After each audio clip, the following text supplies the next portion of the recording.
Hello again. Welcome, or indeed welcome back. This is episode 22 of Scrap Farm, the newsletter slash podcast where I detail my partner and I starting an agroecological farm. I had a mix of new subscribers over the past few weeks, which has been wonderful, but I thought I would reintroduce myself and what I'm trying to do here. Hi, I'm Magda. I spent the last 4 years learning to farm. The most recent two involved my partner and I managing a farm and a team of 6 volunteers and new pickers in Ann Arbor, Michigan. The 2 years before that, I was a farm apprentice in both Virginia and Colorado. Each of the farms I learnt on, that my partner and I learnt on since we met on that first fated farm in Colorado, have taught us about the ways to grow both vegetables and a business. This year, in fact, this week, we are embarking on the next stage of our farming journey. We're hopefully signing a contract with some land that we wish to lease, and then starting to cultivate our own business. For those of you who have been following my journey over the past year, the question has been ever churning. The US or the UK? Can we get a visa? Will we? Do we want to? While I don't have a perfect answer for each of these, we have come to a decision. We're moving back to Michigan. Hell, we've moved back. I'm here, now. This decision was not taken lightly, and in some ways I feel very defensive of it, though my family and friends have been very supportive, and I truly appreciate them for that.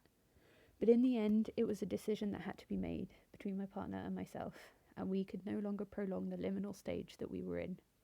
I had, since November, been applying for any and every job under the sun that would provide me with the requisite £29,000 annual income needed for the family visa.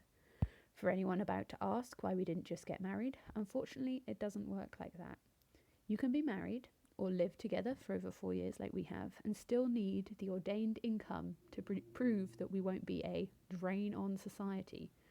An income that is more than the average farming family in the UK, let alone individuals. And I could not get a job that met this requirement. My partner and I could no longer remain in limbo for several more months. Some of this is absolutely terrible timing. I began job hunting just before the Christmas season, in a time when people were going to be fearful of hiring, what with the change in administration and all the shit that Trump has stirred up so far. But also, apparently in February there were 24% fewer jobs in the UK than the year before. Not great timing on that either. So I've also obviously been out of the country and out of the industry that pays well for over 4 years. And vitally, the farming season was about to start. We had to make a choice. All of this seems like I have to justify this choice, but in reality, it was the best for my partner and myself at this time. Things change and situations unfold. Am I sad about leaving my friends and family in the UK yet again to go to a place that is actively dismantling itself before our very eyes? Yes, thanks for asking, I am. But I'm also not one for half-arsing, not giving it my all. A choice has been made, a choice hummed and hard and discussed on a loop, but it's our choice. And so here are some of the things that I'm really excited about for returning to Michigan. We have a group of friends that are delighted to hear we're returning, and I can't wait to catch up with them all. We have 2 possible land options for us to use over the next 1 to 3 years, and with the guidance of the MSU Extension Service, we're actually working on leases right now. The libraries in Ann Arbor are so well funded, and I get to do more letterpress labs and make more art. We've also found a cute fat flat in a nice area that's cat friendly, and ideally we won't be moving for the next few years. Some of my friends have said that they'll visit me in the summer. My parents might visit me in the summer. My partner and I will also be on the same continent again, in the same house, working on something that we are both so passionate about. Also, everyone needs to eat, and with tariffs coming in, there'll be more need than ever. This is gonna be one hell of a year to start a business, but at least it's in something that we all need. Food. So here's future farm updates. Or is it current farm at this point? I think I'm going to have to update my format a little. On Saturday, we went and looked at one of the prospective sites that we will rent this coming year. It's 2 acres with a building, use of a greenhouse, water, electricity, and a very supportive seeming landlord.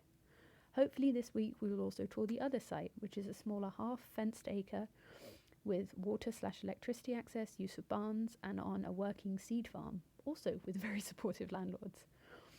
Both of these options are viable and exciting. Only once we see them, my partner and I will evaluate the best option and sign a lease ASAP. From there, we will almost immediately start seeding for this year's planting. In the meantime, we'll be ordering all the equipment, tools, bins, storage carts that we need to get going. This includes making a website, which I'm very excited for, and having a friend design the logo. We have also now officially filed to be an LLC on the Department of Licensing and Regulatory Affairs website. We're also filing a doing business as form to secure our name, and once we have those, and I hope we've done them correctly, we'll be able to set up our business bank account and from there start ordering all our items through this. If this all works out, I'll probably write something a little more detailed about the order in which you're supposed to do things, so that the next person starting a farm might have a clearer step-by-step. My partner and I are also interviewing for various part-time jobs to support at least our first and maybe our second year farming. So it's all systems go out here. I hope to have a more detailed update for you all soon. Thanks for sticking with me. Bye.